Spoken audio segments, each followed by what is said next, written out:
this panel is an incredibly important and timely one. For 20 years anniversary, we have to talk about acceleration. I think that is the key word. For 20 years, for those of you who've been coming regular to the Women's Forum, we've been talking about what we need to do. And I think most of us actually know where we want to be. But the problem is we're still not there. And actually, in some cases, we're actually going backwards.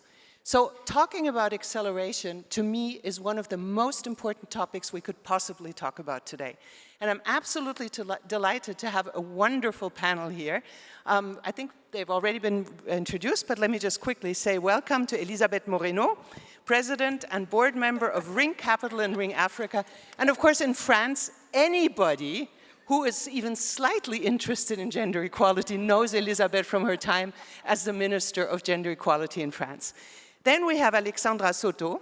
Alexandra is the COO of LAZARD and very active in gender equality in an industry which is immensely important and much too masculine still. And for the past 20 years, that hasn't changed that much. And then we have Ayumi Aoki. Ayumi is the founder and CEO of Women in Tech Global and the Tech Diplomacy Institute.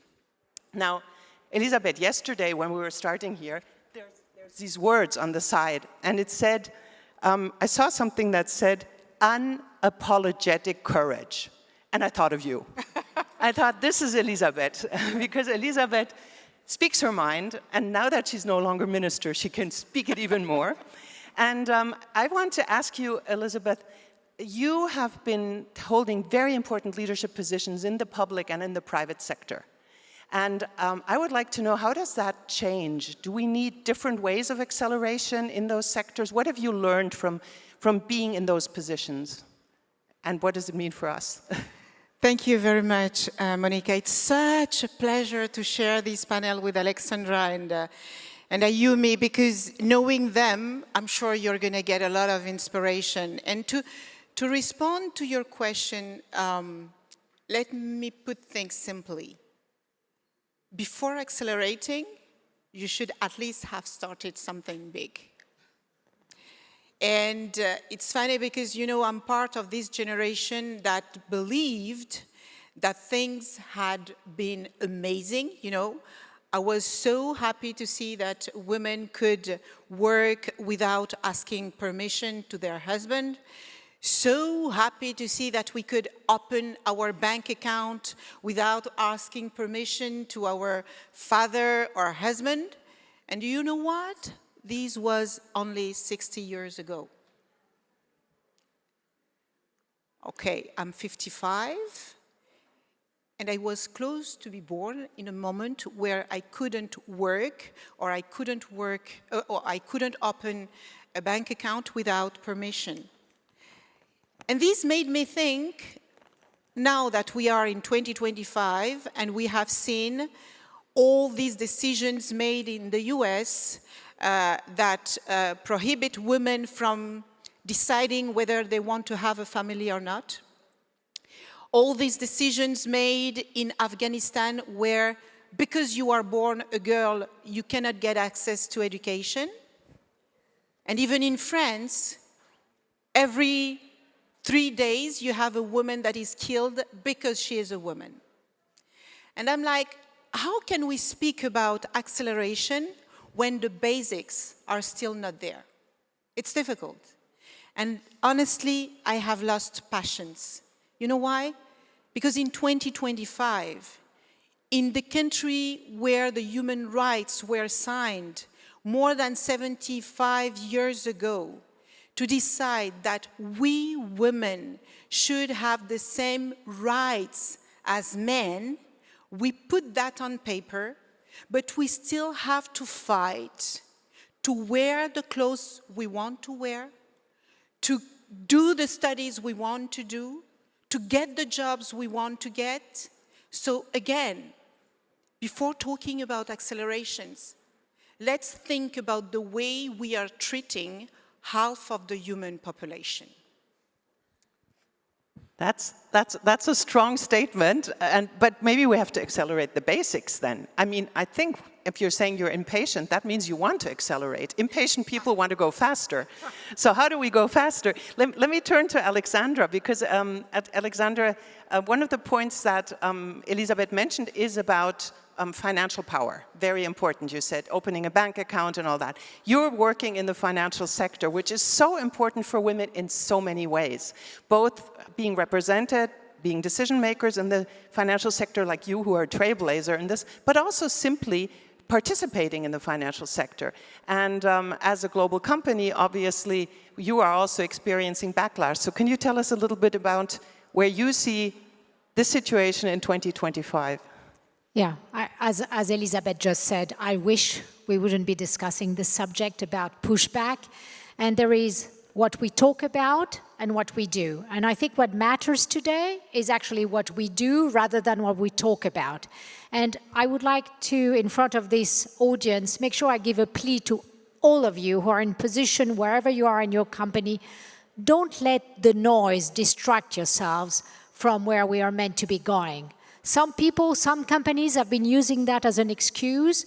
And I think what matters in financial services, but in any company in the private or public sector, is we let the noise where it is and we don't talk about it, but we need to act relentlessly.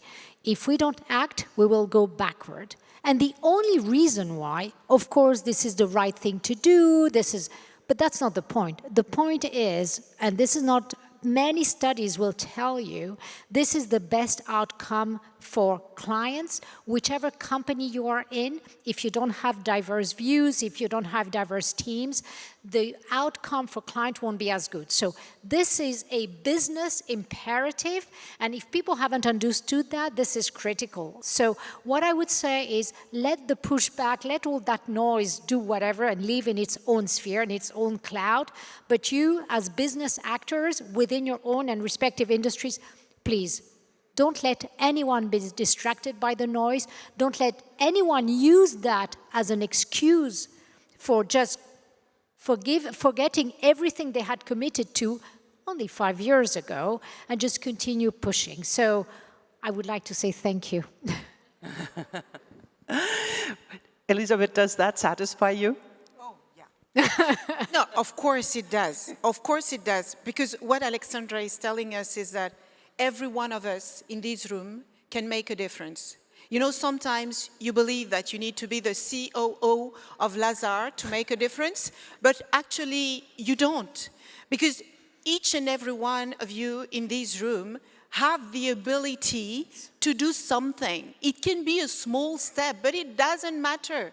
You know, I was born in a country where the only thing people was expecting from me is to be kind and beautiful so that a man can love me and marry me and give me children. Oh my God, isn't it limiting your life? So yes, of course, you can have a family, but you can also become the leader of Women in Tech. You can become the COO of LAZARD. Never ask for permission, go for it. That sounds great. I think that's a great motto. And it's so nice that it's a call to all of us to act. That's wonderful. So, Ayumi, you have acted. You have created Women in Tech Forum, an institute, Tech and Diplomacy. But I have a question for you, because I have a feeling for Women in Tech, we're at a crossroads at the moment. I remember many women's fora before where there were people saying, women have to code, girls have to code, we have to tell our daughters that they have to code. Now we have AI, and everybody's saying, oh, if coders are going to be replaced by AI. So how do you adapt to this narrative? What are the messages that you're giving to young women now? Well, that's such an important question. I'm a coder myself. I learned how to code when I was 30, so 20 years ago. Don't tell anyone my age. But I think we are asking, and we did ask girls to learn how to code, not for them to be the best technologists, but for them to understand the logic behind technology. We have to understand how technology thinks, how it is shaped, so that they can also be shapers of the technology we are using and not just be consumers of innovation, right? So we want women to be able to be in all those positions creating innovation, being the leaders and the shapers as well. Now, you are right. We are in a space today where AI is changing everything we do, the way we learn, the way we communicate, the way we work, and also the way we are doing technology. But the same way that it's changing everything like maths. We still, we've got calculators today, and we don't need, with AI we can do maths, but are we removing maths from school? No, because it's a way of, it's about critical thinking and understanding the logic of technology. How are the infrastructure, how is it designed so you can have an outlook and input on it, but also understanding how data sets are being done, how are they used, be critical about it, right? What are the ethical uses? Is there bias? I'm doing a doctoral degree right now where we studied the gender bias in large language models. And for example, there were languages like Portuguese or Spanish or Russian that had much more bias than other neutral languages. So if we don't have women being critical about it, shaping these new technologies and making sure that they are not only technical but also have the human side to it, right? This is why it's so important for girls, for women, and I encourage them to come into this field because these are the fields that are going to be the best paid, the most innovative, the most interesting, and we need their voices and also their empathy, the ethical view, and for them to shape the innovation, for sure. But is that currently being offered? So if you're a young woman and I listen to you, Ayumi, and then you tell me I should be doing this, do I actually get that offered in education or at university? Not everywhere. Because my feeling is that it's mostly still techie. Everywhere. Not everywhere, but I think you have to go, some schools do, but that's also the disparity. Not everyone has access to it. But thanks to AI as well, we can also do like some self-learning at school, at home. I taught myself how to code with CD-ROMs at the time because we didn't have online schools. But I think you don't have to be, once again, like know everything about Python, but every single day I use CSS, HTML, the basics of coding so that you understand how it works. Even if you're looking at a website, sometimes you want to make your own or you want to change something. It's like reading and writing on the basics of calculation. Once you know the way it works, you understand the logic behind it. And we also understand that, large language models like Claude and Gemini and you name it, there's no ghost behind the machine. Sometimes you think, oh my God, you're asking questions and then just answering. And you think, oh wow, they're so intelligent and so good. No, it's just prediction. AI is just prediction. It's just predicting the best word or the best sentence or code that's coming one after the other. However, to make sure that, to understand that it's prediction, but to make the right, result and assumptions and decisions, we need the human touch. Humans are the only ones who are going to make the decisions. We are going to be deciding if that answer corresponds to our values, to what we want. So we need that understanding of innovation and technology, but having your empathetical values and your own mind on what you think it's good for you or not. Great. Alexandra, let me turn to you because AI is a big topic in the financial sector. And not a week goes by without reading articles in the Financial Times that explain that all the entry-level jobs are going to disappear and, AI is going to take the job of financial analysts. So probably a lot of young women as well. So how does that look from your perspective? Look, I would view that as an opportunity, but we need to be very thoughtful about it. In time of disruptions that AI is bringing onto us, all the entrenched experience and the advantage that comes from that entrenched 10 years, 20 years experience are totally disappearing. No one among the generation has those 10 or 15 years experience. That means it's an amazing opportunity. The rules are being written today. That means that for every single woman, young, not young, junior, senior, there is an amazing opportunity, whether they can code, by the way, or not. However, the dominant pattern is showing that men are more heavy users than women of AI. The latest Harvard Business study is showing that there is a 25 percentage points difference between men and women of AI usage. I do understand that there is a sector, exactly as you mentioned, a sector bias. However, this is totally unacceptable. We need to make sure, and I'm speaking to men and women in front of this, in this audience, that you need to engage with the tools. This is not just a tool. This is a transformative force that you need to embrace and use. There are new rules. This is an amazing opportunity for women, junior women, to come into the workforce and not have to go through the slow motion that we have gone through, because the rules are, again, being completely rewritten and changed, but use that as an opportunity. And I have to tell you, I'm going to do the 2 seconds at LAZARD, and I don't know why. I've tried to understand. Women use AI more than men. So we had a little cocorico for 2 minutes, but this is a very short-lived one. I'm very focused on it. And to your question, Monika, about entry level, I think it matters for 2 reasons. One is everybody's going to augment themselves, our clients, ourselves, but that means that all the mundane tasks that I have been doing as a junior person and repetitive and boring are going to do by somebody else, i.e. the AI, my agent. And the younger generation coming into the workforce will do much more interesting things. So I find it an amazing opportunity. I hope, thanks to all the work you're doing, that it's not daunting for women and that there is really a conscious decision for all women to really engage with everything which is happening.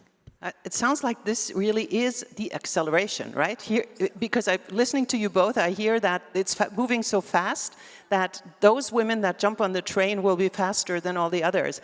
Elisabeth, I want to bring you into this conversation on this. I would just like to share a personal experience here, because some of you may be listening to this AI stuff and you're like, oh, I hate technology. Oh my God, this AI is getting crazy. We don't control our data. We don't control, they are stealing our lives and so on. Okay, whether we like it or not, it's here. You know, it's like saying I hate cars because they cause accidents. You see what I mean? If you don't learn how to drive, then maybe you will be in trouble one day when you will need that car. There are things that you do not choose. They are here and you have to use them. I studied law because I wanted to become a lawyer and then a judge. I never decided that one day I would use technologies. I spent 25 years of my life in technologies, leading companies like Lenovo, HP, Dell, and Orange. Without being an engineer, without being a scientist, and when I started my career in tech, the only thing I knew about tech was Word and Excel, okay? It gives you the level, okay? But it didn't prevent me to become the CEO of Lenovo in France, to become the vice president of Hewlett-Packard for 54 countries in one of the most difficult continents on earth. And you know why I did that? Because I realized that technology itself is nothing. Technology is a tool made by human for human. But if we still have only 30% of women producing these tools, if you believe that we are living in an unequal world, wait 5 years and you will see what inequality means. Really, I want you to understand that AI or any technology tool is here to accelerate everything you can't do by yourself. So don't be scared. Will we have jobs disappearing? Of course. That's the reality of life. When we got cars, those who were leading their beautiful horses lost their job. But that's the reality of life. So either you adapt or you wait and you resist, like French people used to do, you know? Nous sommes les irréductibles Gaulois. Fantastic! Fantastic, but what do you do in this world where everything is about technology? That's what you need to think about. And for our girls, for our sisters, all these beautiful girls who are so capable, let them know that if they want to be in the jobs of the future, marketing, communication, HR, you know, all these beautiful jobs, that's cool, but if they can add technology to that, they will have superpower. Great. Alexandra.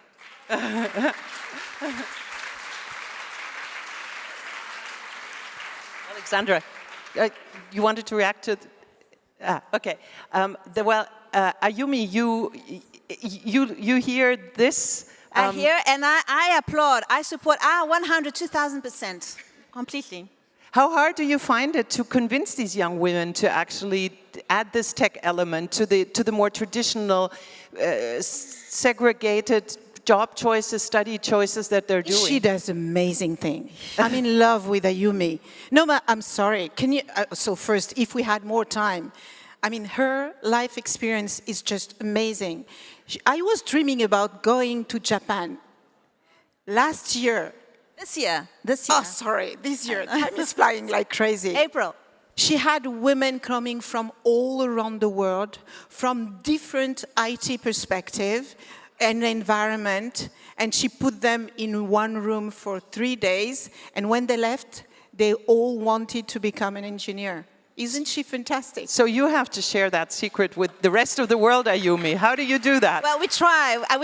We are in 65 countries, and in every single country we've got a team. I've got a Women in Tech director, built with a team and volunteers, and they inspire all the women and men to support. And they're incredible work. And we've really been, working on this for the past 8 years. And I'm incredibly proud that together with all our community and all our teams, we have impacted and taught over 500,000 women to come into technology and to empower and to grow and to invest in women. And this is just the beginning, right? Because we are very ambitious, we're very big. And I think for it to be systemic change, we have to increase this number even more. Even through this backlash, we are more excited and more motivated than ever. And we want to impact up to 5 million women just by Women in Tech, but collectively through the Osaka Protocol that Elisabeth signed here also in Japan, we want to collectively impact 100 million women. And we are going to do it. We're going to make it by 2030 because there's a deadline. It's not just like sometime in the future, no, in 5 years. And for those who don't want to go as far as Japan, no, I'm kidding. We have la Fondation Femmes at Numérique. I'm the happy president of La Fondation Femmes at Numérique. We do exactly the same, but for France. And Women in Tech is spread across the world, and we are focused on what's happening here in France. So if you have kids, last summer, we did an amazing, when was it? Yeah, July. We did a wonderful, yeah. Everything is okay. So this summer, in July, we had an hackathon. The idea, during a lunch, we were like, how... Because you were my Valentine, remember? Yeah, on the 14th of February, we didn't have Valentine's, so I said, well, let's have lunch together. With Ayumi. My husband was absolutely not jealous. It was fine. We had this beautiful lunch where we were thinking about the way we can onboard more girls, and we thought that the best people who can influence kids are their parents. And we decided to organize a moment for kids and their parents, because let's not believe that parents are more comfortable on technologies than kids are, yeah? And if we want parents to understand how technologies are changing the world, we have to onboard them and to create this beautiful space where they can learn together with their kids and their parents. It was such a successful, beautiful moment. And I think what we are missing in our lives today, it's this human experience where we get people together and we show them that our humanity is much more powerful than any tool in the world. That's wonderful, but I think we need to bring it out of the tech discussion into a much broader, for example, in the financial sector. Alexandra, what you're hearing here, how can you leverage that into the financial sector, which is perhaps not quite integrated into that debate yet? No, and thank you for that. I think financial services, and I was listening to both of you, and for me, technology is just going to set across every single sector. So I think today there is more about technology here, technology there, and what AI has actually brought is bringing technology in every single sector and allowing us to rethink the way we work, rethinking the way actually the job will be done. And I'm hoping that despite all the efforts we have done in financial services across the world, the attendance and the numbers of women we have is not enough. Okay, for whatever reason, we've tried, we've created scaffolding to make sure.